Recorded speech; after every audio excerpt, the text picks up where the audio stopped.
Good.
GM, Karen, how are you doing? GM. Hello, I can't believe this is our 8th episode. Holy crap, I can't believe it either. Amazing. What a time. What a time to have an 8th episode. Lucky number 8, though, so It's exciting. So good morning from Hong Kong and from Toronto. Thank God, 9 hours, 12 hours exactly different for both of us. So hello to all our listeners, our new listeners, our returning listeners. The GM Show is happy to be back. We have an exciting guest today joining us. But first, Karen, what is the GM Show? Well, it's a Memeland production, but it's not just about Memeland. And I want to repeat the ABC of the GM Show again. It's Asia-focused, builder-friendly, and cool vibes only. And I see a lot of people like listening back every week, and I see some familiar names. And so hello from YouTube. We're on Twitch today. So hello, and welcome. If you're new to the show, this is the show for you. And please tweet us any questions or comments. We'll look at them at the end. And we're also on Spotify, Apple Podcasts, as well as all the streaming platforms as well. We're everywhere. We're trying to be everywhere. Yeah. Everywhere. Basically. You're going to GM you to death, no matter where you're going. Yeah. But before we begin, let's listen to one of the GM Show shareholders. Discussed on the GM Show is not investment advice. We may or may not have ownership interests in the projects we are talking about, but this is not investment advice in any way, shape, or form. And this is not Sir David Attenborough.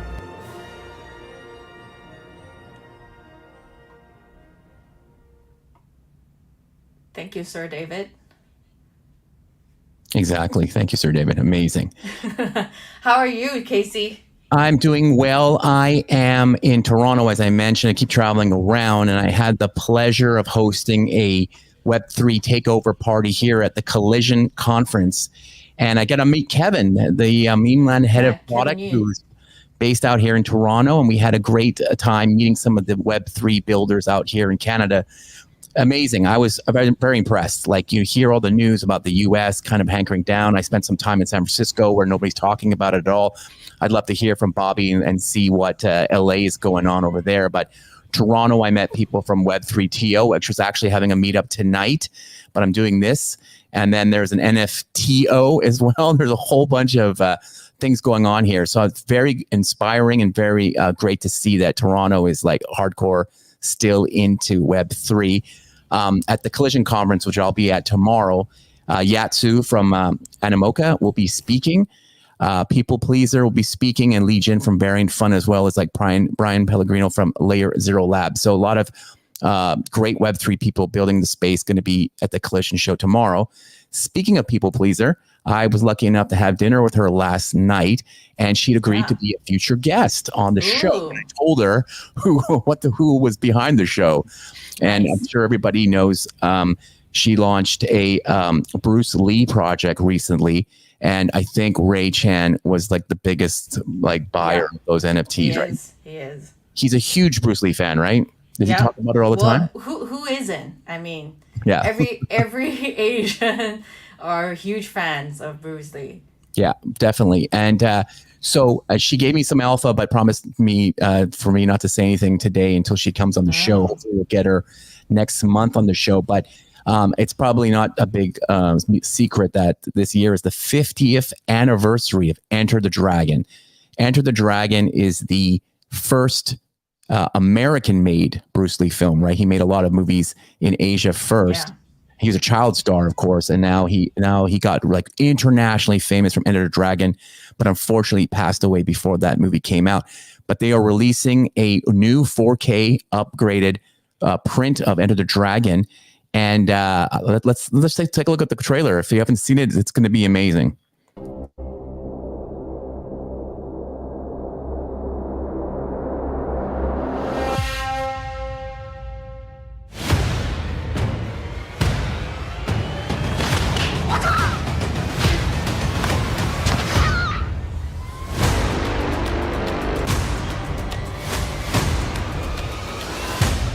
I've come to speak to you about a tournament of martial arts. Roper! What's your style? You can call it the art of fighting without fighting.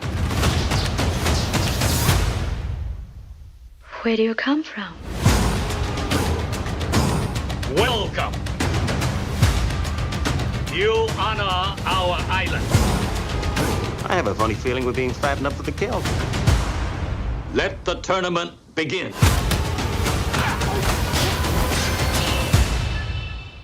Boards don't hit back. Go!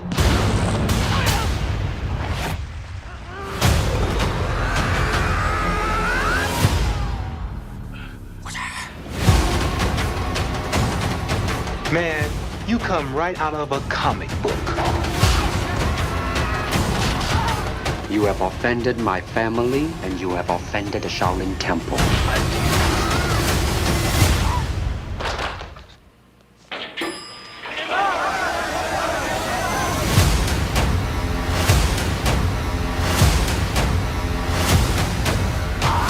It is like a finger pointing away to the moon.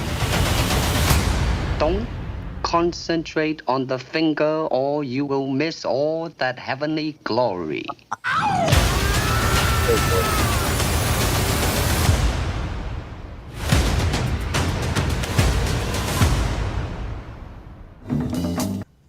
Okay, that is so is epic. So amazing, right? We should just play that trailer at the beginning of every show. It's just amazing. The trailer is like edited in today's fashion. Right? That's what I was going to say. Yeah, when I was watching, I was like, wow, they really made it cool. And all those great Bruce Lee lines, just incredible. So that amazing. Blu-ray is coming out, I think, later this summer, and they're going to do a limited re-release in the cinema. So if you've never seen the film in a theater with an audience, then this will probably be the big thing. Probably it's going to be in Hong Kong. Hopefully, it'll probably be obviously across the U.S., but hopefully there's going to be a big thing for him in Hong Kong. I would hate to not see something like that. Anyways, we're gonna come back and with People Pleaser next month, talk a little bit more about what they're building. So it's very exciting.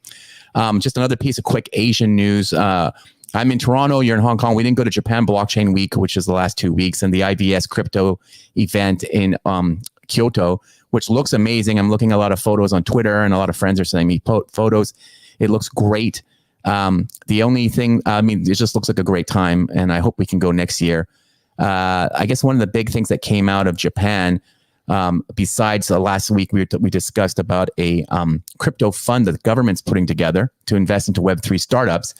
They've also just removed their 30% tax on unrealized capital gains on crypto. So this is a big move for Japan getting back into crypto. because, in 2020, I know a lot, not just because of the pandemic, but a lot of startups in Japan couldn't handle that kind of taxation. So they all moved to Singapore. A lot of people think there's a lot of mainland people in Singapore, but a lot of Japanese went down there, probably a lot of Koreans as well. So a lot of people in Singapore building, so they're trying to get them back out. I think it's a huge move, as well as all the stuff that's happening in Hong Kong. But I just wanted to point that out as one of the things that I think why Japan has this giant blockchain week, which actually was 2 weeks long, and then conferences all over the country. So I think definitely we're going to get excited about stuff that's happening in Japan. Speaking of, I guess the next piece of news and the final piece before we get into our big interview is you may have noticed that we changed the Meme Land profile picture on Twitter. to an Azuki. Karen, what's that about? Well, we want to support each other. That's why we stand by each other, and we should support like builders in the industry. And that's why we did it, and we are revealing soon. So let's soon. The drama in the last 24 hours. Was it this morning or yesterday? I guess it was yesterday, right? The minting and everything, the reveal of what these Azuki elementals were. Crazy stuff going on. We're not going to comment on it, but we obviously stand by our friends over at Azuki, and maybe Ray and Bobby might say something about it a bit later. But that leads us into people keep still DMing me about something about codes. What's going on? Codes, yes. So we are giving away again meme coin waitlist codes. If you're on our GM Show official Twitter account, you can comment on that tweet, and we will give out 69 codes at the show today, and we'll pick the best answers to some of these questions. So make sure you check it out and enter it before it's too late. Yeah, right. All right, and then let's bring up our this week's sponsor. Today's show is not sponsored by Twitch. Twitch is an interactive live streaming service for content spanning gaming, entertainment, sports, music, and more. There's something for everyone on Twitch. Watch me in the GM Show on Twitch, and guys, I'm not Karen. I'm just one of the many bots of Karen. Yes, guys, I cloned my own voice for this sponsorship. But if you really want to sponsor the show, please let us know, and we will read your message in with one of our many bots, maybe my bot or other bots. But yeah, in a creative way. And we are streaming live on Twitch right now as well. So you can comment Twitch there, and we'll see the comments there as well. All right. I know everybody's waiting for this. Everyone's very excited. We saw so many comments about having our next guest on. He is the co-founder of the Hundreds and the Atom Bomb Squad. His name is Bobby Hundreds. Bobby is so many things to so many people. He's an illustrator, a writer, a photographer, a designer, author, and most recently a JPEG salesman. Bobby Kim, also known as Bobby Hundreds, founder of the Hundreds, author of This Is Not a T-Shirt. I read that book too. It was fascinating look into brand culture and community. And streetwear, of course. And he's the co-creator of the Atom Bomb Squad and author of the new book, NFTs Are a Scam. NFTs Are the Future. Let's bring him up. Welcome to the show, Bobby Hundreds.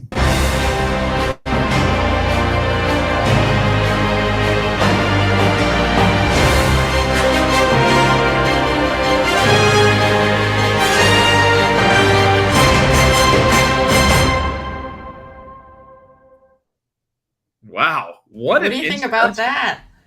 That was phenomenal.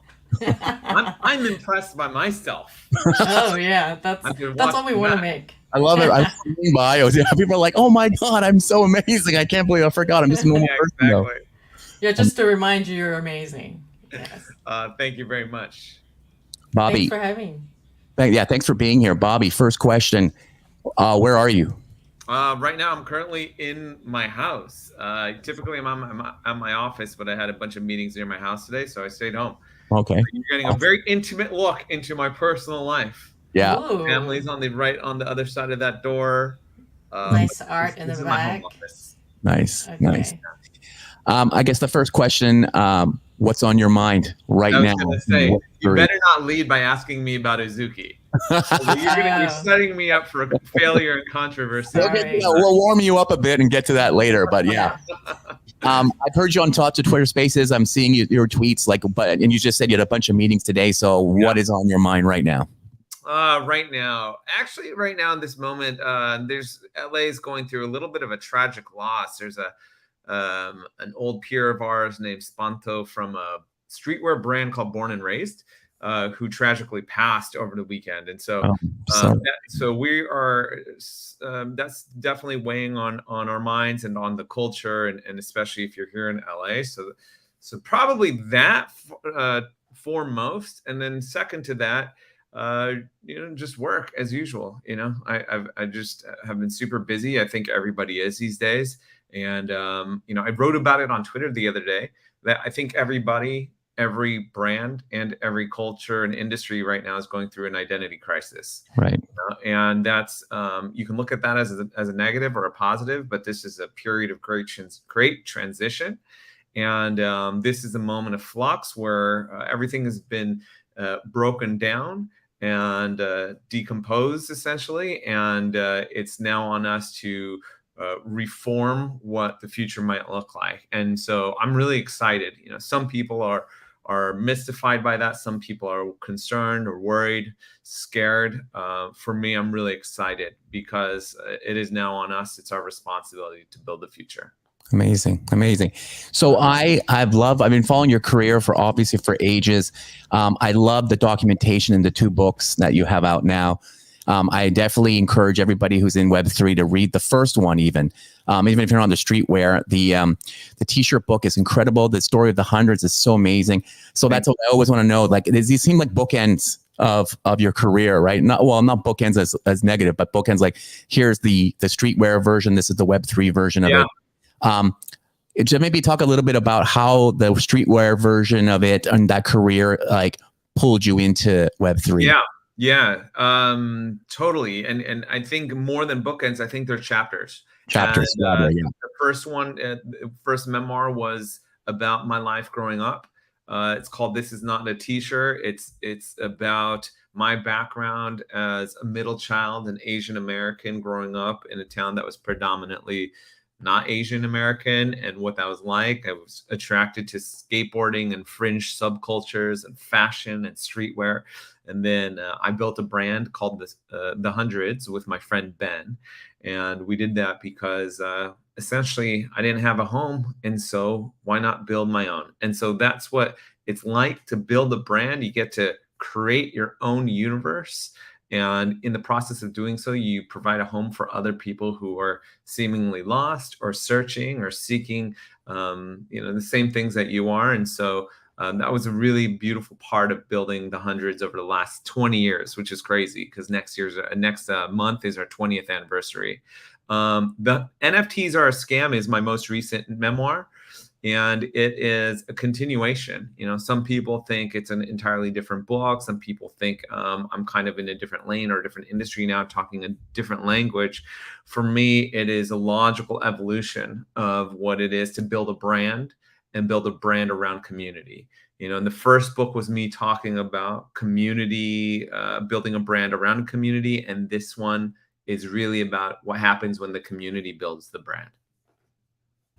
Which is what NFT is all about too, So how does that translate into your NFT projects? Yeah. So I think in the course of me writing the first book, I was preaching a lot about how our community felt a sense of ownership. They felt like the Hundreds was their identity. They were there to cheer us along. And as we won, they felt like they were winning too. And I was struck with this hypocrisy because the reality was that they were consumers. They were supporting our wins, but they weren't necessarily partaking in the financial upside, more or less.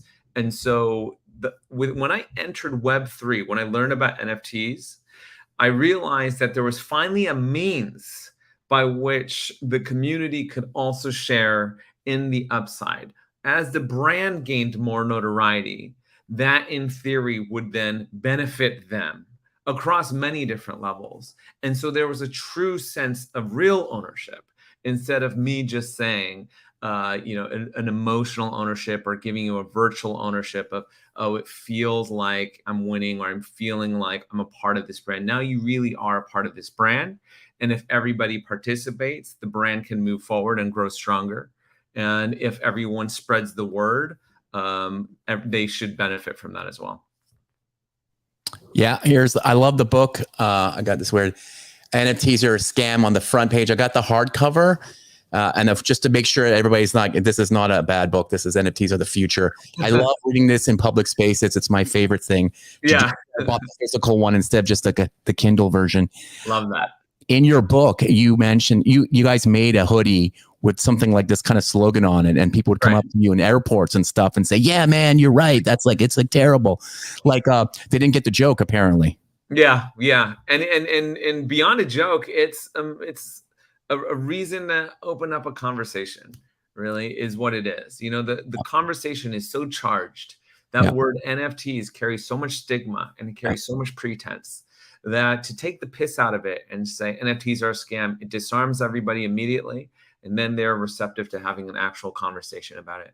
But if we're dogmatic about it, if we're evangelical and we're explaining, we're really beating people over the head, like Bible thumping them with this idea of NFTs and crypto, the people who aren't going to be any more receptive or any more curious or likely to participate. And so this is a way by which they can also feel like they have a control of the conversation.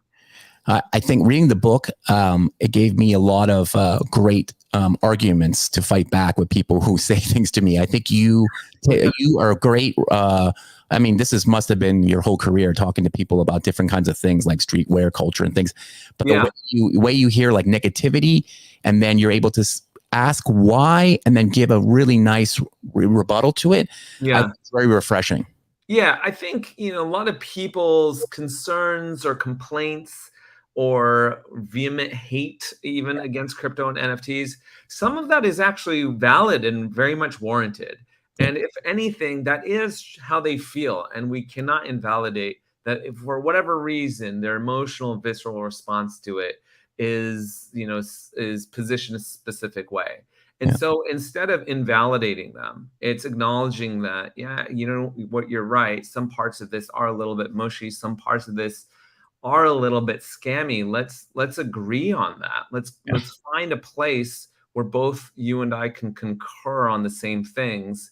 And then from there, let's open it up to, well, maybe I got something wrong. Maybe you got something wrong. Yeah. And, I grew up in the church. I grew up as a political activist. I grew up, talking about streetwear. So I've been involved in so many heated conversations, really fiery debates. And through these negotiations and compromises and dialogue, I've learned that, really it doesn't serve anybody to come out and say and speak in absolutes.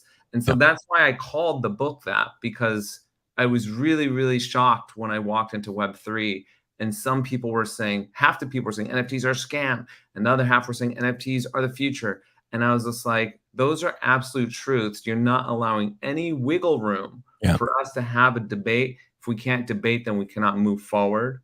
And so it's just a reminder to everybody to not jump to these final declarations and these judgments and saying this is the absolute truth and there's no other way. You could be wrong. And so be receptive and open to talking about it. Yeah, great. I agree. Atom Bomb Squad is your collection. 25,000 individual bombs minted in, so long ago, August 2021. Crazy. Sold out in 40 minutes at the peak of NFT mania. Your book, I read this passage I love. Gary Vee called you and a bunch of other culture leaders to buy into crypto punks at the beginning. Is that when you got into that, when you heard that message from Gary, is that when you started thinking and planning the ABS collection?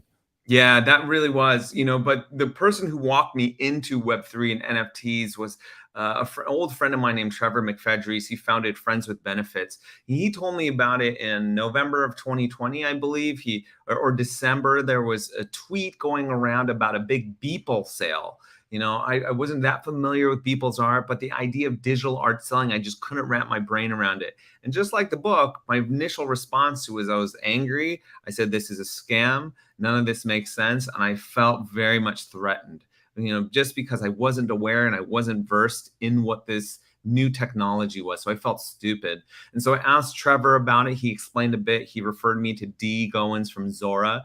He was very patient with me over the course of a few weeks. It took me a while. I'm a very slow learner. So it took me a while to wrap my brain around it. And once I did, I was like, well, this can actually resolve one friction that I see, which is the community piece. The community really should share in the benefits of the upsides.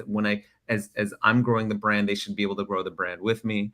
And then a couple months later, I was on a call. I was sitting down at dinner, actually, not in this next room with my family. And Gary Vee texted me. He said, I need you to jump on this Zoom right now.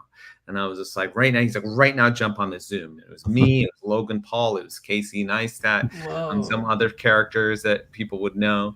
And he's like, everybody needs to go out and buy a CryptoPunk right now. Right now. It was pure pressure. Wow. Mr. Beast was on that Zoom. Oh my God. It was historical. It was a historical. Wow. But eventually I did buy a CryptoPunk, and of course, if the price just plummeted after I bought one, of course, because that's my X-Men power, is that anytime I buy an NFT, I'm like Steve Aoki, I'll just crush the floor. But eventually it started coming back. But really, in the process, my partner Ben and I, we just got really nerdy about all the traits and the collectability, and this is very native to us. We come from collector culture, streetwear, sneakers, trading cards, art. I collect a lot of art, as you can see in the background. And so this was very native to us. I was like, this is a digital version of something that we already do. It's built around communities. There's rarities. It's Veblen goods. The strength of the brand really matters as far as the value on the secondary market for these collectibles. All these things that we had already known very well. Right. So that's when we started plotting, hey, we can do the same thing. Build a collection. That was February 2021. Yeah. Wow. Amazing. Karen, before I let you back in for another question. So I want to ask Bobby, so looking at the market today, what are some things, and this is kind of a question for some of the builders that are listening, and it's not like what would you have done differently, but maybe what do you see now that you think, okay, I needed to do different things to like launch it, say today, an Atom Bomb Squad's collection, like in today's market with what from when you launched until like what now? That answer probably would have changed at multiple different points over the last couple of years. But now when I reflect back on it, it was exactly the way it was supposed to be. Of course, I can speak in hindsight and say, I wish the engineers and the devs had gotten this right or whatever. But that was the best that we could do with the means that we had at the time. And it's actually kind of remarkable and miraculous to me that we were able to pull off that collection back in August 2021. It's very easy now in hindsight to look at all these other projects that have succeeded and failed and been like, well, we should have done this and that.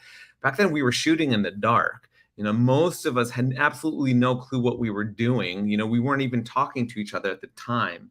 Yuga had just launched Bored Apes a couple months before. Things were moving really fast. There weren't many PFP collections at the time. We didn't know what we were doing. We don't come from tech. We had never heard of we had no idea what a Solidity developer was up until that point. So, we were learning as we were going along and spending, 12 hours a day just sitting in the office, grinding over this, figuring it out, doing the art and, and like figuring out the rarities and the metadata and improvising along the way. Like I'm really impressed that we were able to do what we did. One thing people did say at the time was they thought the supply was rather large, 25,000. They were like, this is too much. The standard had been 10,000, which has always been an arbitrary number. There is no reason why it had to be 10,000. It's just that Larva Labs did 10,000 with CryptoPunks. So 25,000 seemed an unreasonable amount. But nowadays, when you look at all the other projects, like Azuki now has, I think, 40,000 different PFPs in their base. And so it doesn't really matter as far as the number. The optics probably do matter, but the actual hard numbers don't matter at all. We have hundreds of thousands, millions of fans and community around the world. 25,000 is really nothing. And so that's one thing people said back then. I didn't agree with them. I still don't. One thing people really wanted to see out of us back then, that was the summer of 2021. Roadmap, when roadmap. And as we've seen, none of that mattered. We knew that back then. 20 years of building a streetwear brand, building a real business, we knew that the roadmap didn't matter. That only set us up for further failure. That only created more anxiety amongst the community. That only created more frustration when we didn't hit marks. And the reality is that for us, the way that we are as artists, if we are really restrained or imprisoned in these roadmaps, it's really hard to create. That's not how we work typically. Ben and I, we still don't have a mission statement or a business plan 20 years into the company. If we had one, we would have never made NFTs. We would have stuck to making t-shirts and hats and jeans forever. But instead, what we did is we built stores, we made food festivals, TV shows, magazines, I wrote books, and we entered crypto. That would have never been on our roadmap. So no roadmap. And the last thing I'll say is everyone demanded utility. When utility? And I said that there's a futility in utility. You're asking the wrong question. I know what you want. You want the promise of utility. And really what you want is the pump that comes with the promise of utility. You don't want the actual utility. You want a pump. You want money. I understand that. But it's a really short-term solution for what you're looking for. We're building a brand. It's going to take years for a secondary value to accrue. This is just how it's worked in every industry we've participated in, every collectibles, vinyl figures, cards. You need years and years for there to be emotion built around the brand and then people wanting to trade them on the secondary market. This artificial pump that you want out of a utility that you don't necessarily want, that's going to make everyone only angrier. And if it's fine if you're a project that's just in it, wanting to dip it, toe in, jump right out, be just around for a split second. Unfortunately, I don't have the luxury of doing that because I'm doxxed. I have a reputation. I've been around for 20 years building a brand. I can't just disappear in the night. Other projects can do that. They're anonymous. They can just disappear at any moment. I cannot. And so I'm here to stick around. I said always, Atom Bomb Squad, longest history, longest future. And so much of it has proven true over the last 2 years. Look at a lot of the other brands and projects out there have disappeared. We're still here. We still go to work every day. We still have our staff doing the work. Yeah. Love it. And so there's always people asking, there's always when, and I love what you just said about looking into the future. What do you think Atom Bomb Squad is in the making?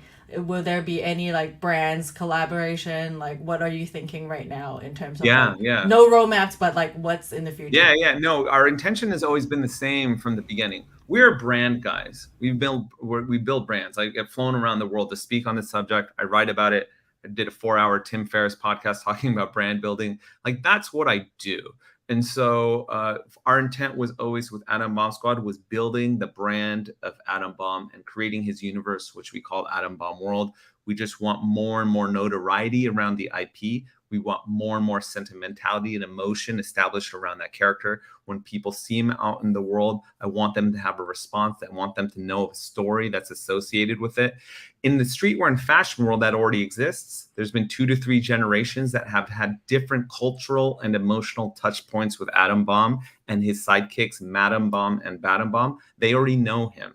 And so they've collected him as t-shirts. They've collected him as Michael Lau vinyl figures. They've collected him as Metacom toys and Bear Bricks coming out this December. And so that collector already knows Atom Bomb really well. Travis Scott and YG, 2 rappers, have him tattooed on their arms. In the hood, having an Atom Bomb tattoo is a rite of passage. Yeah. Lil Wayne wears them in music videos. Jaden Smith wears them to music awards shows. So the culture already has this relationship with Atom Bomb. We're just furthering that. Next month, Atom Bomb, the clothing brand, so now he's his own clothing brand as well, is going to be entering Zumiez 600 or 400 or 500, 600 Zumiez stores across America. We're doing collaborations. We just did an Atom Bomb collaboration with Teletubbies. We just did one with Kit Kat Clock. Yeah. And so you're going to see a lot more collaborations out in the real world. For us, it's really just about building this guy right here. Awesome. So amazing. Awesome. Wow. I love it. Your dedication is super inspiring, Bobby. That's why I really wanted to have you on the show. and let a lot of people in Asia maybe hear a bit more of your story, because you do talk to mostly a North American audience. Your book is out so people can read it and learn your story. You are from Korean descent. What is your look at Asia? Do you spend time in Seoul? Do you go to Tokyo? I mean, you must be in Tokyo like every other day. We were mentioning before, you're in Hong Kong as well, right? So how do you see, or what do you see from LA looking at Asia in terms of Web3? You know, do you see a lot of innovation? Do you think that there's something exciting that you want to be part of? Like, what do you see? The future's always been in Asia, not just in Web3 and crypto, not just in tech, in everything, in fashion, streetwear, music, food, especially. We're really looking towards Asia. I've been saying this for years. I think this is nothing new. I'm not original in knowing this.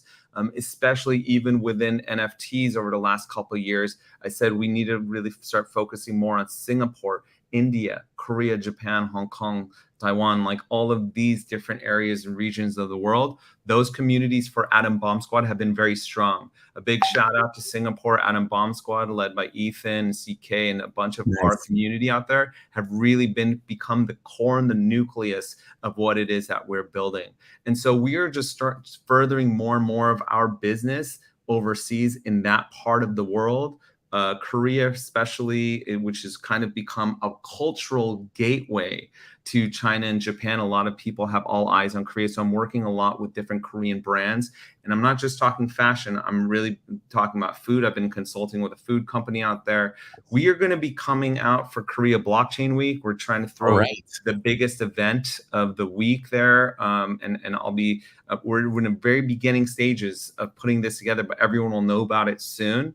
But over the years, my goal in life, I grew up in Los Angeles. My parents are from Korea. They immigrated here. So I'm second generation Korean American immigrant. My goal in life is to move more and more of my life, my career, my brand, and my work into Asia. Wow, amazing. So in December, I was in Indonesia. I was in Korea in September. I'll be back out in Hong Kong, Japan, and try to hit Singapore for the first time this year. And again, Korea during Blockchain Week, which is in September. So awesome. Ultimate goal in life is really to set up my business and life out there. So if my children ever want to move there permanently or work there for a short period of time, it's all set up for them. That's great. You're going to Korea Blockchain Week. We're going to be there. And don't forget, the week after, or like 2 weeks later, is Token 2049, which is in Singapore. That's when I want to hit Singapore. Yeah, so I think we'll be a lot of people are coming from the States. All the Frank the Gods, everyone's coming out for that. So I think that it's going to be very exciting. So if you're there, we'll definitely take you out for Yum Cha in somewhere over there. Oh, I would love that. Yeah. And JJ Lin owes me a party out there as well. Oh, wow. He said if you ever come, let's throw a party together. So we'll do it during Token 2049. Awesome. Party and dim sum. Yes. Awesome. Okay, now I'd like to bring on Ray Chan, the head captain at Meme Land, because this is our new segment, Founder to Founder. Look at me. Sure, I'm the captain now.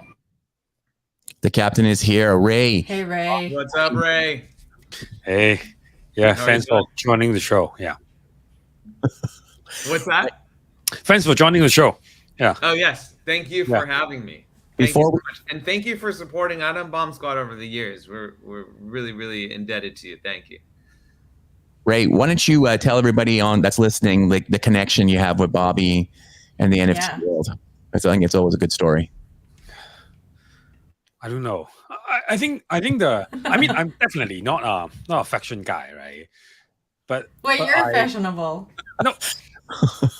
I mean, depends on how you define fashion, right? But I just feel like, I didn't know Bobby personally, right? But I'm pretty close with Kevin Ma from Hypebeast. Right? Yeah. I don't know whether he's still based in Hong Kong, right? But Hypebeast is like one of the leading global street fashion media, right? And then they also do e-commerce and stuff. I think we started the company around the same time. Kevin started the company in Canada or something, right? Yeah, in Vancouver. Yeah, that's right. Yeah, moved to Hong Kong, and I know that Kevin. I think a few years back when Bobby you visited Hong Kong, right? I think Kevin bring you to bring you around and stuff like that, right? I think I started to know more about your brand. I think since then, right? And of course, right now, when we start to work on NFT, I want to understand whether there's any, I would say, Docs team, Docs founder, right, with track record and how they build their projects, right? Because as Bobby just mentioned, most of the projects they're on Docs. That's why somehow they're kind of, I would say, irresponsible, right? And of course, even when you're a Docs team, right, you can still be very irresponsible, right? So I think it doesn't really matter that much.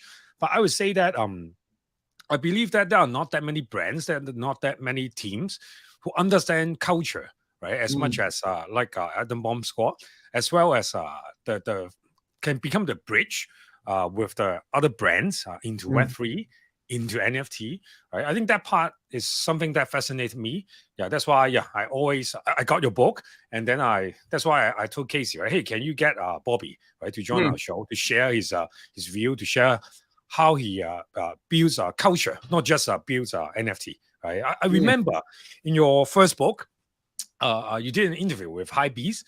I think there's a line that I would say amazed me a lot is you mentioned that it's not about clothing, right? It's about connecting.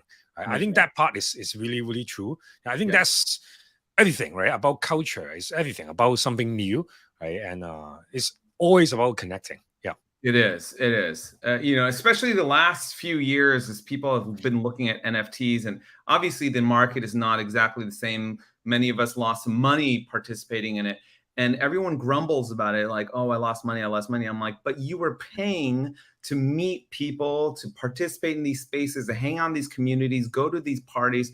And it's cliche to say it was just about making friends along the way, but really it kind of was. Right? Like we cannot negate or neglect that fact. That is really important, right? People don't go to concerts and then complain afterwards about like, oh, I just wasted all my money because I went to this concert or a party. It's like, no, you went, you had a good time, you got to meet people, you thought about things, you learned something new.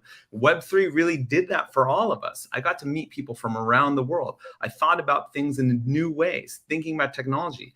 The reason why so many of us are now captivated by AI was because over the last 2 years, we got really heavily involved in tech. And so AI was now the next step. We wouldn't have been this far in AI if it wasn't for us all coming together around NFTs. And so you can't forget that part of it was so important. People were only saying, oh, I bought a JPEG and I lost money on it, or I made some money on it. And I'm like, it really wasn't just about that. You're paying admission to be a part of this culture and this industry and be a part of something really interesting and fun. There was a recreation around this. And so that I think, to your point, Ray, I think that was really important. Yeah, I think your point about AI and crypto or blockchain, right, is very true. Because, for example, like the hottest company in AI is like ChatGPT, it's like OpenAI, right? Yeah. I think Sam Altman, right, he was like president of YC, Y Combinator, and he's also the creator of WorldCoin, right? It's also like the global crypto thing, right? For what's the thing? It's like standard income and stuff, right? I mean, if you think that ChatGPT is smart, then you assume that the team behind is pretty smart, right? If the same team is basically not same team, but the same leaders, right? They are also very bullish on crypto and blockchain. Then you know that this should be something interesting, right? And they are very related. Otherwise, why would he build two things at the same time, right? It's almost like Elon Musk, right? He built Tesla, but he also built SpaceX, right? I think they're kind of like share similar importance. Otherwise, they will not waste their time on that, right? So I think most people don't understand that, and they just jump from one topic to another topic, right? When you go on Twitter, this week, that guy is like crypto expert. He write 10 threads about why crypto is going to change your life. And then this week, he's like Mid-Journey expert, right? Talk about how AI will kill all the designer. And then next week, he's like Russian expert, right? To talk about what's the global conflicts and how does it affect our lives and stuff, right? I mean, you see all this bullshit on social media. I mean, Nike is kind of like a social media company, right? But I mean, it's like so funny there to see so many quote unquote experts, right? Jumping topics from topics, right? To be honest, if you look at any respectable experts, like Bobby, right, you almost have to stick with one topic long enough in order to gather experience, in order to have insights, right? Yes. But honestly, right, you just find that there's so many so-called experts on Twitter, Yeah, or social media these days. Yeah. I open up this new book, NFTs Are a Scam. The first thing that I say is that, I'm not an expert, and that anyone who claims to be an expert isn't. You need to be aware of them. The way that I've always looked at it is, first of all, these things take so much time to understand. I've been doing streetwear for 20 years. I still barely understand it. It's constantly evolving and changing. You can't ever put your finger on it. NFTs are so new. Let's say arguably 4 years. Crypto is really new. 10 years, a little bit over a decade. Nobody knows what this is yet. And so the best way to approach this is not to say that you're an expert or look at it as being an expert about anything. It's about being a student, right? And saying that, look, I'm here to learn. I'm here because I don't understand. I'm here to listen, and I need to listen more than I'm talking, right? And that's to be the best way to experience any of this in this culture, is to just come in with a humble point of view, saying, I could be completely wrong. Please debate me on these things. And you have to be open to be incorrect. If you come in at it as, I'm an expert on every single thing, you're not growing, you're not learning, you're not going to be any further ahead in life. So, I think all of us on this talk right now, we all approach life as students. You're curious. Do you tell me what you think? What have you heard out in Hong Kong? What are you listening? What are you hearing in Toronto, Casey?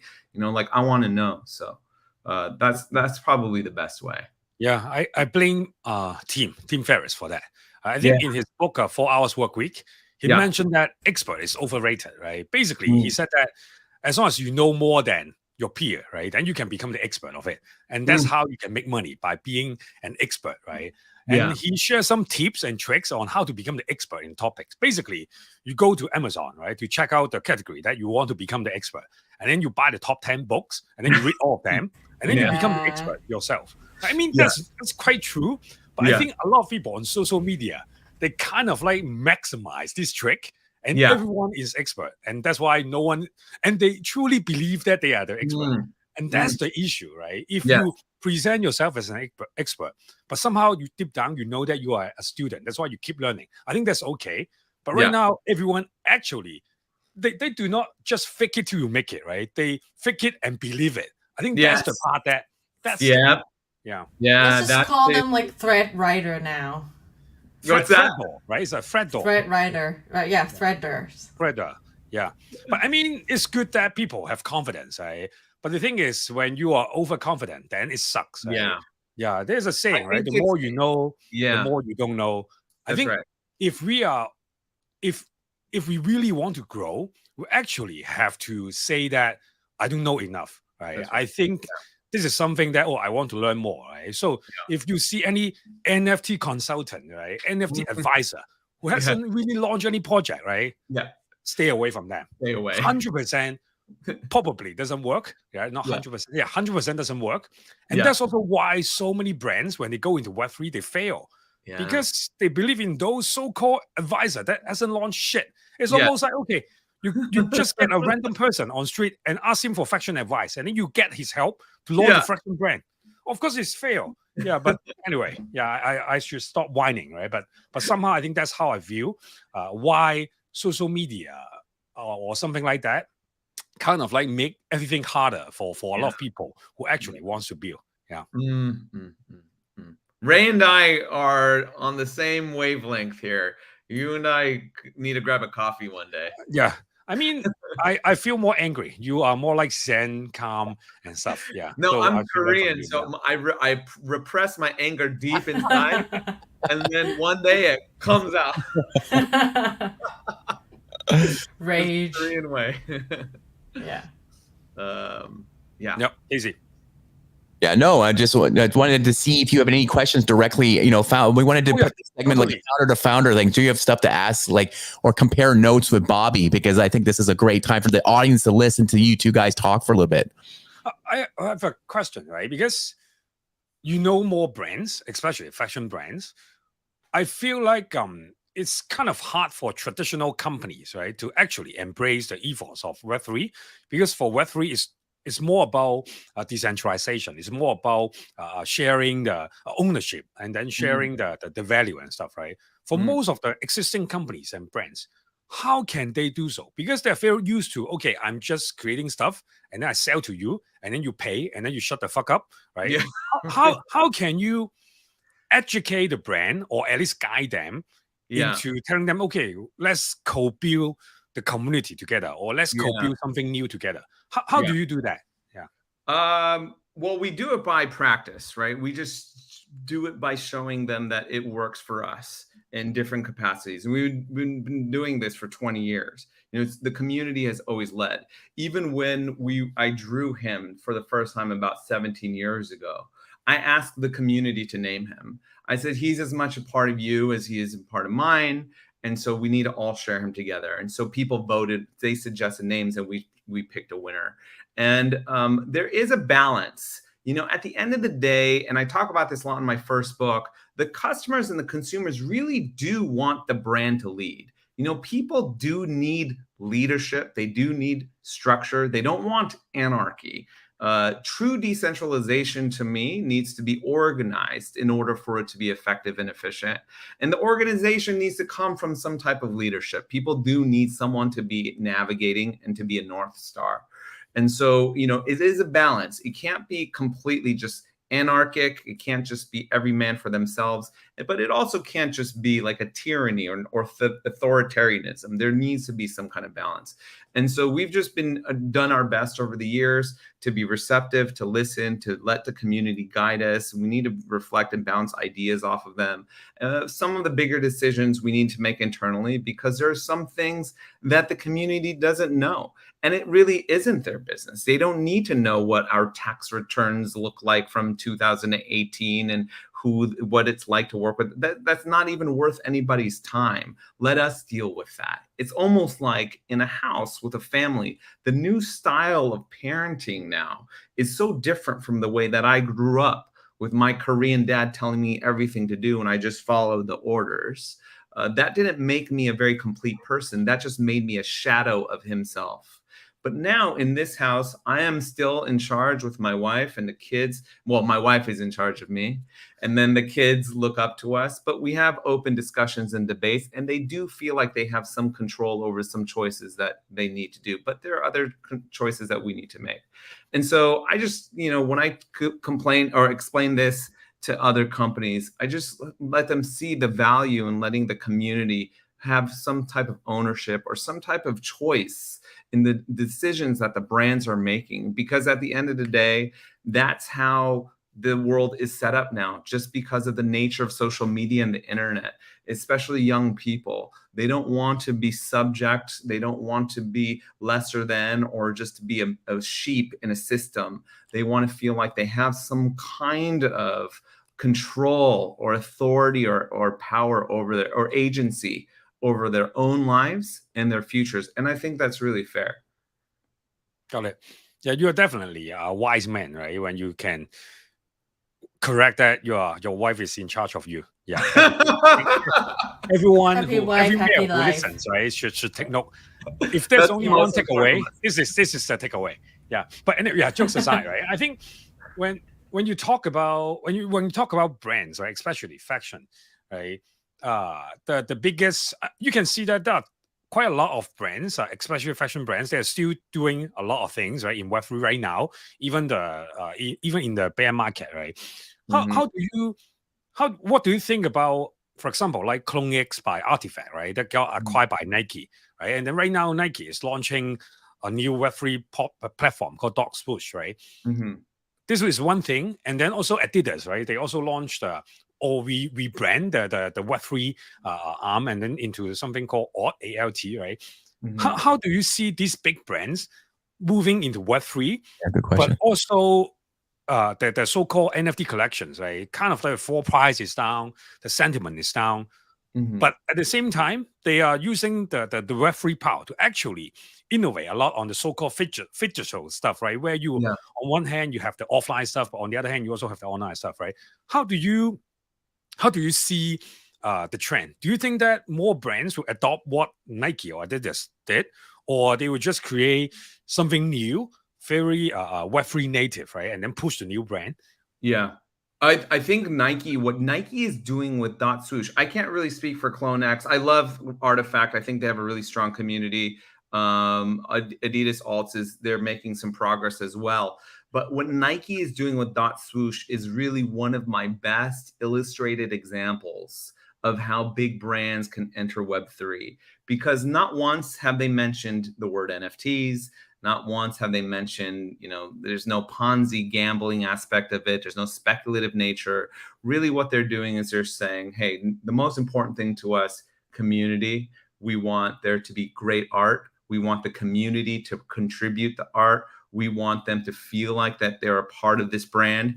And the most important thing, let's make it as frictionless as possible for them to collect these digital sneakers. We don't even really have to engage with crypto. We don't have to beat them over the head with, wallets and whatnot. It's just, do you like this digital sneaker? You can collect it. And most important of all, it's affordable, right? And this is the new 2023 NFT that I really love. The barrier to entry is lowered where anyone can participate. It was really hard trying to convert so much of the hundreds community in 2021, 2022, when NFTs were hundreds, if not thousands of dollars, and telling them you need to buy one of these things to get in. That's a really big ask.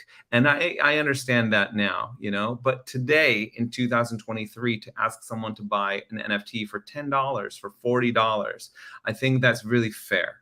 And when the price is set at a more affordable level, then there isn't all these pumponomics. And now we have to flip it and how much money can I, and it doesn't become a conversation that's just about profiting. Now it's a conversation about collecting. And I always said that NFTs will go mainstream when people buy them to keep them, not to sell them. In 2021, people were buying the NFT immediately and saying, how fast can I get rid of this thing and make money? And that's not how a culture builds. For the first 20 years of sneakers, when Nike was making Air Jordans, Dunks, and Air Force Ones, no one was buying them and saying, how fast can I make money off this? They're saying, I want to buy this and keep it. Streetwear was the same way. When I was buying Supreme in the 90s and 2000s, I was buying it to keep it. And maybe one day I would sell it to a friend or something, but I never looked at it like dollars. And it's the same when I'm collecting art. Of course, I know that some of the art goes up in value. I could sell it but when I buy the art, I buy it to hang it on the wall. And so NFTs needed to be the same. I think we're seeing it with Nike Swoosh. People are buying these NFTs because they want them. And that's something that's really important. The flipping and the reselling part of it is also important, but it cannot be the only thing. In 2021, 2022, it was the only thing. So there was so much activity. There was no time for the foundation to get solid. It's just a mushy foundation, bad soil. And so now we have set soil, cement. We have deep roots forming. I like this version of NFTs much better. Got it. Yeah. It sounds like, profiting is important, right? It's almost like sex. It's almost like sex, right? Everyone kind of likes it. Right. Yeah. But somehow you can't just marry someone just for sex. That's right. You have to love her or him, right? I think that part is something that people can't understand or people forget, right? They understand, but they just forget, right? Yeah. And when you can sell your body for money, right? Sell sex for money, right? Somehow you're just focusing on that part, right? But you forget, there is true love and stuff, right? So I think that part is, I totally agree with you that I think things are changing right now. Yeah, but I think what's painful is in the transitional stage, because somehow when some projects, right, they actually raise a lot of funding or get a lot of funding, and then they suddenly tell you that, okay, right now we focus on onboarding masses, right? Then all the OG collectors and stuff, we probably won't give you back the value or give you more value, right? How can you, as a holder or as a collector, right? Do you mind? Maybe you don't mind, right? Because to you always collecting, right? But how do you explain to all those I would say NFT buyers that the NFT you hold will no longer go back to 100 ETH anymore, right? And how do you explain that? Oh, by the way, talking about NFT, the first NFT that I bought was actually a Bored Ape, and I look at the provenance, right? I think it was owned by you before. Oh my God, was it really? Yeah. I just figured that out. Yeah, but it was actually owned by you. It's a Bored Ape 4624 or something like that. Yeah, that sounds. It's the one with the sunglasses. Yeah, without other stuff. Yeah, I mean it's like a very small world. Right? Yeah, when Casey asked me, oh, how did I know you? Yeah, but yeah, and that is so funny. Yeah, this is funny, right? But how do you explain to the so-called original collectors or NFT buyers that the past NFT trend is kind of like gone, right? The new NFT trend is coming. How do you explain that concept to them without pissing them off? Yeah. Well, my theory is that old NFT trend will come back. And when it comes back, it'll be bigger, right? But it takes time. And that's something nobody wanted to hear in 2021 and then in 2022. But now that it's 2023, people are starting to get it, right? What we need distance. We need space, because the stigma of 2021 Bored Ape Summer is still really strong, especially in mainstream culture. But if you give it 10 years, just imagine in 10 years, you're going to look back on it and be like, man, those were pretty fun. I want to bring those back again. And people will have forgotten all of the embarrassing negative parts of it, and they'll only remember the good parts. This is what happens with anything retro. You know, when you're bringing back a Super Mario Brothers, or you're bringing back a certain fashion trend, people forget that there was a time where people were kind of embarrassed of that. They didn't want to do that. And then they're like, well, there was something charming, and you need time for it to become charming, right? And then the other thing you need to remember is that I have children. They're 10 and 13. And a couple years ago, they were 11 and 8. And they were looking at Bored Apes, and they said, Dad, I want one of those. Those are cool. I like those cartoons. And I'm like, well, this is $200,000. So you figure that out yourself. Those kids are going to grow up one day, and they're going to have money. And guess what they're going to buy? They're going to go back and buy Bored Apes, right? A whole generation of people. Now there's 2 generations, those kids and us. I'm going to have even more money in 10, 15 years. So now there's double the amount of attention on those JPEGs. It'll go even bigger. This happened in sneakers. Nobody wanted to touch Air Jordan 1s after the first couple of years. Air Jordan 2s were a flop, Air Jordan 3s, but no one was reselling them. 20 years later, people were like, oh, my parents never let me buy those Jordans. They were too expensive when I was old. Now I have money. I have a job. I'm going to go out and buy those. You do that multiple generations. Now Jordan 1s are $26,000 US. Right? So you just need time, and you need generations to compound on top of each other, but it's still so fresh and new. Just give it time. It's like when we all bought crypto, you know, in 2017 or 2014, whenever you were buying crypto, you didn't buy it and check the price every day. You bought it and said, I'll look at this in 6 years, right? That was a smart way to do crypto. I was just like, I'm buying a bunch of Bitcoin. I'll see you later. I'm going to go live my life for 4 years and come back. Oh, look at this, right? You have to do the same thing with collectibles. You know, when people buy these, I buy a lot of sports cards too, right? This is Beyonce's rookie card. Like when someone bought Beyonce's rookie, this was worthless, you know, when these came out. But somebody bought this and said, I'm going to hold on to this for 10 years, and then it's going to be worth something. It's not worth that much. It's worth about $50, but it's not $0, you know? So you just need time. And I think it's going to come back. I really do. I really think it's going to come back, and it's going to be bigger and crazier than ever.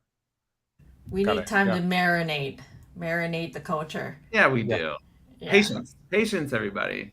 Yeah, let me pass the mic back to Casey first. I have to set up the steamer for my son's food. Yeah, I will come back in a minute. Okay. Well, Ray has to do something, but I know, Bobby, you have to go, so we're going to let you go. But I guess one last kind of sign off thing, like I'm sure you're friends with the Yuzuki guys quite closely. I don't want to ask you a comment on it, but maybe from a builder's perspective, maybe like what was your first like text or reach out to those guys like after what happened? Like what would you want to kind of, you know, what kind of advice did you give to them, or what kind of advice would you give to other builders that have come to something similar? Well, look, I think everyone just needs to take a breath for a second here.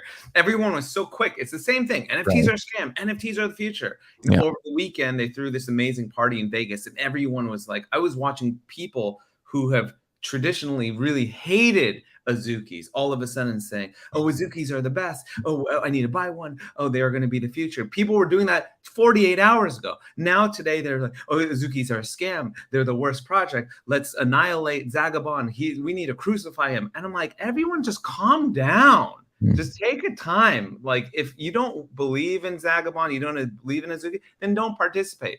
But if you believed in him at some point, just stick it out. They'll figure it out, you know? And what makes it confusing for a lot of the collectors is that all they see is, oh, Azuki, how much did they make? Like $39 million, right? Yeah. So, oh, they make $39 million. They should know better. Okay, sure. So they didn't get this one right, but they're going to keep trying again, and so you need to have, I think, if you want to, you should have a little bit of empathy for the people who build these brands. A lot of them are first-time brand builders. It's really difficult. There's actually putting these collections together. There are so many things that can go wrong. People think it's just a formula now to make a PFP collection, and it's just like, here we go, and it's done. It's still very complicated. It's very tricky. It's not like printing a t-shirt. There's tens of thousands of these things. Like, any little thing can go wrong and then it all gets fucked up. Right. And so there's so much to think about. You have to think about designing the project, the engineering. You got to think about the marketing. They just threw an event in Vegas that made everybody happy. Like, they're getting some things right. So I just, I'm asking on behalf of Azuki, maybe give them some grace. And just wait. They issued an apology today and they said, hey guys, we're working on it. Let them work on it. And it's just a long play. Everyone wants everything right now. They want it exactly how they want it, like it's fucking Burger King. And I'm like, guys, you came here to have the chef make you the food. Don't come into the restaurant and tell them I want to change this and can you add a little bit of salad and bring extra sauce. Let the chefs make the food. Some of it's going to taste a little weird, but if you don't want to, then don't go into the restaurant. Right. Yeah. Like, this is a joint process. Everyone's working together. If you're disappointed in the results, okay, let them know. Let them know in a reasonable way. Like, hey, this part I think we can work on. And I think if Azuki is mindful of their community, which they are, they'll listen. Right. But everyone's a part of this. When things are up, communities are really fast to pat themselves on the back. We did it. And when things don't go right, they want to turn and blame the founders immediately. I'm like, no, you all were a part of that. You all have a part of that blame, right? You supported that guy. You supported that founder. So you enabled them as much as anybody else. It's all a part of it. So just you work together. It's an ecosystem. Yeah, great. That's a great place to leave it. And I just got a DM from your kids that are looking for their hamburger dinner. Yes. Bobby, thank you so much. This was an incredible good discussion. Thank you. Yes, I'll talk to you soon. Okay. Thank you, Bobby. We'll see you in Korea and we'll see you in Singapore. Yeah. See you in Singapore. Yeah. Dim sum parties. Okay. Bye, Bobby. Ray, just since you came back, sorry, I wanted you guys to face off on that one, but you probably heard the end of it. But I just asked Bobby, like, what was his first text or first impressions of the Azuki drama, as we like to call it on the Twitter, crypto Twitter. And what was like his first thing to tell the guys, like, what did he think, or what kind of advice you have for builders? We're about to go through this ourselves, right? So maybe you have a even more of a close relationship to this. Ray also had a tweet last night that I think most people should read about. So I think maybe let Ray explain it. Yeah. You're on mute, Ray. I mean, definitely not advice, right? It's more like a sharing.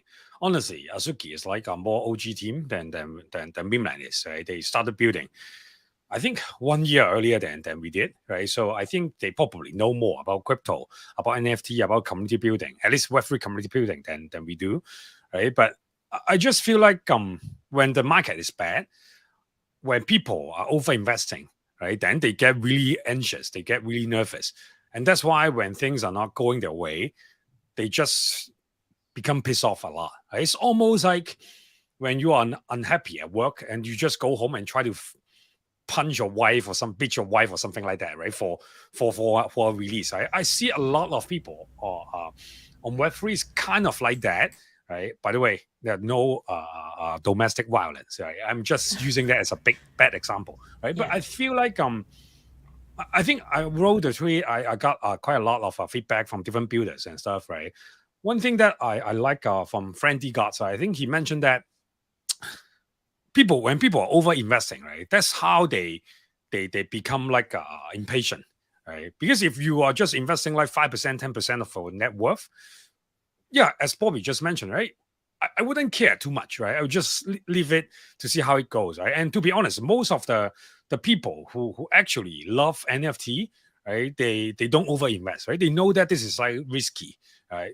This is a risky play. There's risk, always risk, right? Because I mean, when you look at things like, okay, this will go 10x, 5x in a week, right? In a day, in a month, right? Then you know that this is high risk, right? My wife, she worked at like the compliance at a private bank, at a Swiss private bank, right? She mentioned to me that anything that has like a over 10% of yearly return is regarded as high risk, right? By banking, by the traditional banking industry, right? And right now you have like something that's like 10x return in a month, right? Then you feel like, okay, this is like guaranteed profit and stuff, right? Then you know that what's wrong is not the system, right? What's wrong is your mindset, is the community, right? So that's why I always feel like I'm very bullish on Web3. I'm very bullish on the tech, but I just feel like the people, I'm not so bullish about that, right? At least not right now. It's because blockchain upgrades the internet infrastructure, right? But somehow people are still just being people, right? And if we really want to leverage a new tech to build a better world, we probably need to upgrade ourselves, upgrade our mindset as well. I think if you really enjoy the tech, if you really believe the team, I would say that just give them the benefit of the doubt, right? Give them some time to build things. When you look at Bitcoin, it takes it's like more than 10 years, right? Ethereum was launched as an ICO in like 2014, right? It's like almost like 10 years for ETH as well, right? If you expect a project can give you like 100x return or 10x return, probably you should set a longer timeline instead of like 1 week, right? 1 month, 6 months, right? Yeah, I say that, and that may sound, I would say I'm just covering my own ass, but when you think about topics in different time frame, it actually change how you make decision, right? As Bobby mentioned, right? Maybe like when you look back, what are the projects that you believe that 5 years later it will still be around, right? Then maybe just buy that, and then just if you can afford that, right? Then you just to leave it there to see how it goes, right? If you want to participate, right? But don't pay too much attention on the price. Pay more attention on the community, right? On building together. If we really believe that Web3 is about community, then some hiccup from our team, it should not destroy the community. Right. It's almost like, okay, the US president, he did something wrong, right? Like Bill Clinton, right? Something wrong in the marriage sense, right? It doesn't mean that America is totally fucked, right? North Korea is not yet fucked, right? How come you think that, right, okay, just the leader did something wrong, the team did something wrong, or not even wrong sometimes. It's like something that is not good enough, right? Then you think that, oh, okay, the whole community is fucked, right? No. When you look at all the countries these days, most of the governments, they did something bad, they did something wrong. Most people are still alive, right? I mean, unless you live in some very bad country, right? But most of the time, I just feel like if you believe in community, right, you should also believe in the resilience of the community, right? And I think that there will be a way for community to kind of like heal and grow back. That's why we try to support other projects, right? It's not because, I mean, on one hand, it's because, okay, Memeland is also an Asuki holder, right? We hold that really awesome, right? Red Devil Asuki, right? But at the same time, I just feel like there are not that many teams who understand how to, I would say, build in Web3 right now. If you look at the teams out there who are still building, who still have the good team, who still have resources, right? I mean, it's like limited amount of them, right? If we try to go into the PvP people versus people mindset and hope for other projects to fail, then this space will never grow, right? Yeah. As big as a competition between Apple and Microsoft, right? When Steve Jobs come back, right, Bill Gates was on stage with him, right? I mean, I'm not old enough to witness that in live, right? But I watch all those videos and stuff, right? If you feel like Microsoft and Windows and Apple are the biggest competitors ever in tech, right? They will still help each other because they know that there's something bigger than your own company, right? Because it's about how to grow the industry together. We're still so early that we don't have to take other people's lunch in order to feed ourselves, right? Yeah. We should take the lunch from like the traditional brand, from like the big giants out there who don't really want to build in Web3, who don't really believe in decentralization, who don't really believe in ownership, who don't really believe in community. Yeah, that's why I share the tweet. It's not to complain, but share another perspective. Because I think it's always, I mean, how big is our team, right? Maybe 10 people, 20 people. I mean, right now, even for the whole Nike company, we have like 60 people, right? I think about 30 of us actively work on Web3 stuff. But the thing is, for our holders, we have like thousands of holders. Of course, the voice of our holders are much, much bigger on Twitter, right? And for Web3, it only requires you to have like 1 to 10 fudders, right? Or bad apples, right? To kind of like make your fall price down, make your sentiment bad, right? And to be honest, it's really hard for the team to say that, shut the fuck up, right? Because when you say that, even in the most lovely language, right? People will still get angry. Because they feel like, okay, I own your NFT, I own you, right? Shut the fuck up, you shut the fuck up, right? I mean, if we really want to build together, we have to change the mindset, right? That's why I'm not just supporting Azuki or some other projects, right? But I'm supporting builders. I just want to supporting the team, the people who actually believe in it, right? I mean, maybe Azuki will fail, maybe Memeland will fail, right? But I don't believe Web3 will fail, right? Because when you look back, internet.com bubbles, right? Kind of like a lot of the companies fails, right? Pets.com fails, right? Amazon was built at that time, right? Google was built around that time as well. Right? I mean, there will be some great companies coming out of the I would say the ashes. Yeah, I think if you like a team, support them, not support them when they are up, right? Support them when they are down, right? Who is your friend? Your friend is when you are down, then you support them. Right? It's not like, okay, when you're doing well and then I'm your friend, right? Then you are not a community. You are not my friend. You are not my family, right? Don't call yourself the community. When you trash your founder, right? The moment that they did something, I would say unsatisfactory. Right? I'm just asking for a little bit time, a little bit of, as Bobby mentioned, grace. I think that would be, that's the way. Yeah, this is the way. Yeah, that's what This is like my humble request. Yeah. The Mandalorian. Yeah. That's awesome. Thanks, Ray. No. That was amazing. Yeah, really believe in the team and, just, have a community sense of like belonging. Yeah. No, I mean, I just try to keep it fun and stuff, right? Because I think NFT should be fun, right? It's just sometimes when you just keep building and people just keep beating on you, right? Then you just feel like, okay, there's no way to say things, right? That's why, I mean, for me, we are lucky that, okay, we grow Memeland so much in 1 year. And then we have kind of have a voice on Twitter right now. That's why I just want to share another perspective, right? Because if you get a project, right, they are not doing so well, then they say something like that, people will think that they're just finding excuses, right? For us, we are lucky that we are surviving, right? We started in the bear market. That's why it's almost like it's like the bottoms up, right? I think it's kind of like that, right? But I just feel like it's not just about one team or one project, right? It's more about, can we have more patience, right, for the industry, right? So that at the same time, we also do better, right? If you believe that we are a community, let's build together, right? Let's think as an owner, right? You don't just leave the company the moment that your company fuck up, right? Yeah, that's why if you leave your community, right, the moment your community fucks up, then don't call yourself an owner, right? Maybe you own the NFT, but you don't have the ownership mindset.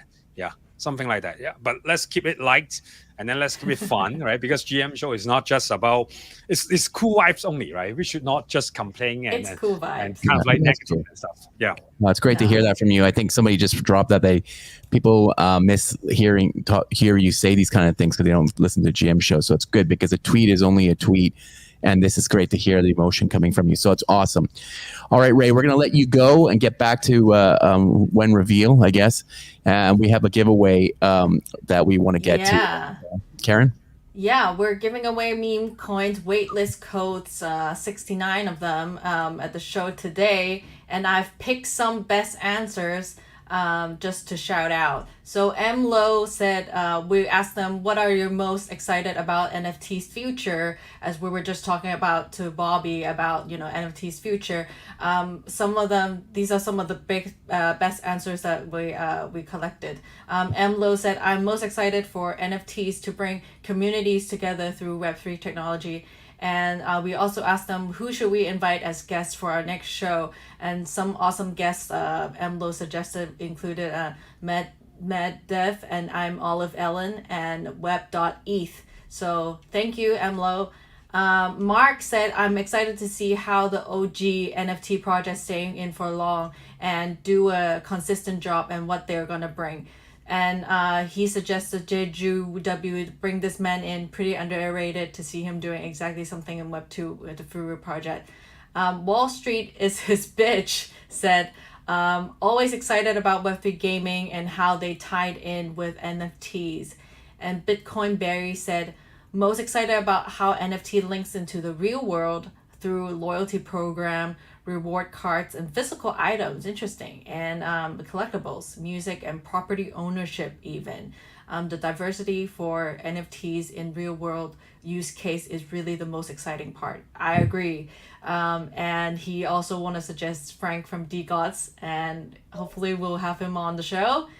Aha said, I'm so excited for future mass adoption for NFTs and how can companies and projects integrate them with in real life events.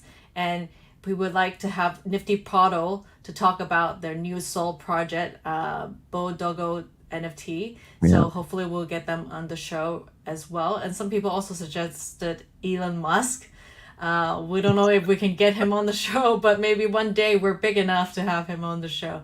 And I think the last but not least is Crypto Lover said, it's not just about art and collectibles. NFT have the potential to revolutionize many industry, especially for Web3.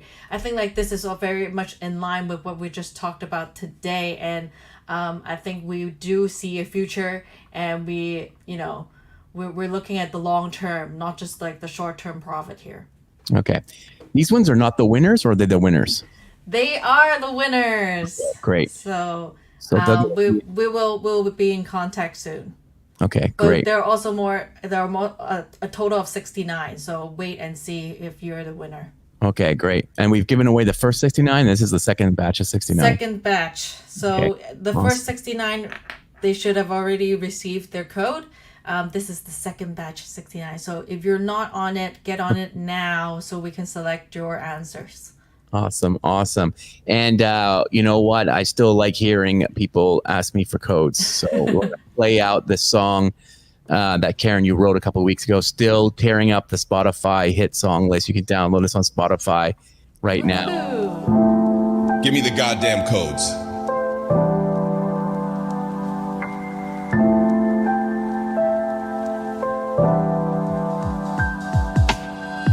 Give me the codes.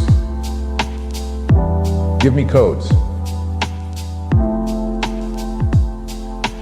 Give me the goddamn codes. All right. Give me the fucking waitlist codes. All right. So we're aware. I'm a bit behind because I'm traveling. So I hope to get the podcast up for the last couple of weeks. But we are on Spotify and Apple Podcasts. Please give us a 5-star rating there if you hear it, so we'll get more people to know about the GM show. Thank you to Bobby Hendricks. He was amazing. Expect to know less. Jeffrey, check out his book, NFTs Are a Scam. You can get it on Amazon, digital and physical. See you next week. Same meme time, same meme channel. Follow us on Twitter at GM Show Official to find out what polls we're doing and announcing our next guest. Give me the fucking waitlist codes. Thank you. Thank you for listening. Thanks, Karen. See you next week.